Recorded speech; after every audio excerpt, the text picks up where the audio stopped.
Hola, ¿qué tal? Bueno, ¿cómo están? Bueno, vamos a seguir hoy con una segunda clase de economía. Hoy vamos a ver lo que es la actividad económica. Hasta la clase pasada vimos los bienes económicos, los bienes libres, la relación entre ellos, que esos bienes económicos servían para satisfacer necesidades, etcétera, etcétera. Bueno, ahora vamos a ver lo que es la actividad económica. ¿Qué es la actividad? La actividad económica es la forma que tiene el hombre de prestar un servicio, ya sea voluntario o voluntario irracional, con la opcionalidad de obtener bienes escasos para satisfacer necesidades, ¿sí? Podemos hablar acá de la unidad de producción y la unidad de consumo. ¿Cómo es esto? La unidad de producción, ¿quiénes van a ser? Las empresas, ¿sí? Las empresas se van a encargar de producir, de obtener bienes para que la unidad de consumo pueda utilizarlos, consumirlos y satisfacer sus necesidades. El hombre, ¿cómo va a intervenir? Va a prestar la mano de obra, su mano de obra, a las empresas, o sea, su trabajo, y con ese trabajo que efectúa, vamos a obtener el bien económico o el servicio. Y con ese dinero que cobra, va a poder consumir dichos bienes. ¿Se entiende? O sea que el circuito económico está formado por la unidad de producción y la unidad de consumo, la relación entre ambos. Ese circuito económico no para nunca, no tiene que parar. ¿Por qué? Porque lo ideal sería que en una economía hubiera producción, ¿sí?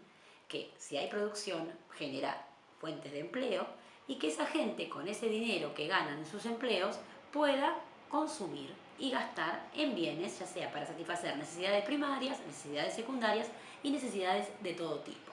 ¿Se entiende hasta ahí?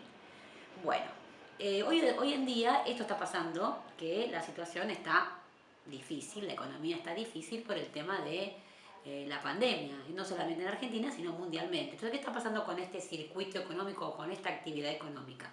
Se ve un poco frenada. ¿Por qué? Porque muchas empresas o muchas fábricas, muchas industrias han tenido que parar por el tema de que no podían trabajar, porque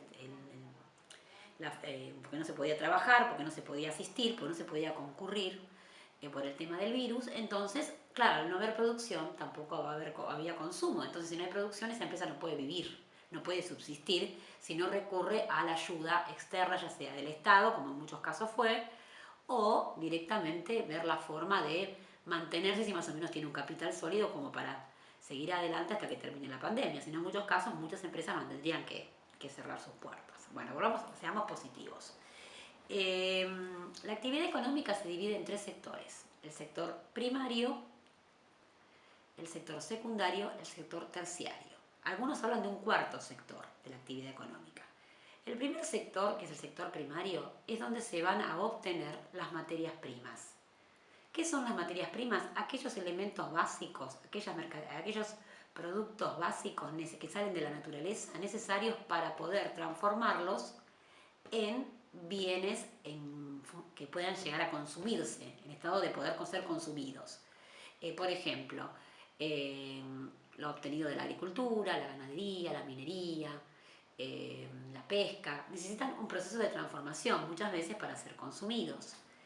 En ese sector secundario se va a producir esa transformación de esos bienes obtenidos, en esa materia prima obtenida en el sector primario.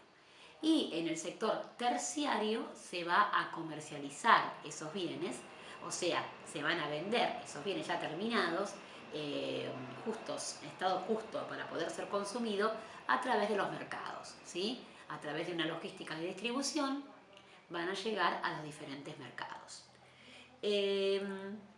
Cuando hablamos de sector secundario también hay que incluir no solamente la parte de transformación de materia prima en un producto terminado o semi-elaborado, tenemos que hablar también de la construcción. Los edificios en construcción también forman parte del sector secundario. Y en el sector terciario no solamente hablamos de comercialización de los bienes obtenidos, sino también entra todo lo que sean servicios y actividades financieras, ¿sí? O sea, todo lo que las operatorias de los bancos formarían parte de la actividad terciaria, ¿se entiende? Y en el sector cuarto, que sería como un cuarto sector de la actividad económica, está relacionado más con el avance tecnológico, las nuevas tecnologías, pero bueno, es como que todavía está medio, no está todavía totalmente especificado. Bueno, ¿Qué más podemos decir con respecto a la producción de bienes y servicios y a los sectores? ¿Cuáles son los elementos de la actividad económica? En la actividad económica los elementos son los factores productivos, que vamos a ver que esos factores se tienen que combinar, sí o sí, lo vamos a estudiar en la próxima clase, para poder obtener los bienes y servicios, para satisfacer nuestras necesidades. La tecnología también va a ser un elemento de la actividad económica. Hoy en día necesitamos de la tecnología para poder avanzar.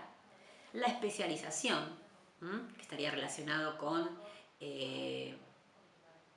digamos, actualizarse, especializarse en una determinada actividad, y el intercambio, que estaría relacionado con la parte de comercio. Esos son los elementos de la actividad económica. Entonces, bueno, resumiendo, habíamos hablado al principio de unidad de producción y unidad de consumo. Esa relación entre unidad de producción y unidad de consumo, que son las empresas por un lado y la familia, lo que la familia le da a la empresa y lo que la empresa le da a la familia, se llama circuito económico. Y ese circuito muchas veces está controlado por el Estado. ¿Por qué? El Estado interviene a veces a controlar y para evitar, primero para fiscalizar lo que se está haciendo, ¿no es cierto? Hay que pasar por diferentes controles, inclusive para evitar abusos de precios. Muchas veces pasa que un determinado producto o un determinado servicio lo presta una sola empresa en todo el país, por ejemplo, ¿no? Entonces, a esa empresa, si es la única que puede prestar ese servicio, de alguna manera hay que controlar los precios que ofrece. ¿Por qué? Porque si no se podría llegar a abusar de los consumidores, que seríamos nosotros, ¿sí? Que por ahí como que se hiciera demasiado caro, demasiado oneroso, y por ahí es algo realmente necesario. Es como Edesur, por ejemplo, en zona sur, y Edenor en zona norte. Por ejemplo, Edesur va a tener un control del Estado, inclusive va a tener a veces subsidio del Estado por el tema de las tarifas. ¿Sí? ¿Por qué? Porque es el único centro, la única empresa que puede darnos el servicio de energía eléctrica en nuestra zona. Está monopolizando la zona sur. Lo mismo pasa por Edenor en la zona norte. Por eso el Estado tiene que entrar a controlar de alguna manera para evitar abusos. Y bueno, y después con respecto a los sectores, que siempre necesitamos obtener primero la materia prima en el sector primario, luego transformarla en un producto terminado para poder ser consumida, y luego, una vez que sale de la fábrica, distribuirla a través de la logística de distribución implementada por cada una de las empresas en los diferentes centros comerciales, para que lleguen al consumidor. El consumidor pueda ir a adquirirlos y comprarlos. Bueno, eso es todo por hoy. Después dijimos un poquito rápido los elementos de la actividad económica, dijimos los factores productivos, la tecnología, la especialización y el intercambio. Esa parte de elementos de la actividad económica, sobre todo los factores productivos que van a ser indispensables para poder producir un bien, lo vamos a ver la próxima clase, bien detallado, porque son 3 factores que son la naturaleza, el trabajo y el capital. Eso lo vemos en la próxima clase, no quiero avanzar tanto. Bueno, hasta la próxima clase de economía. Que sigan bien y cuídense, quédense en casa.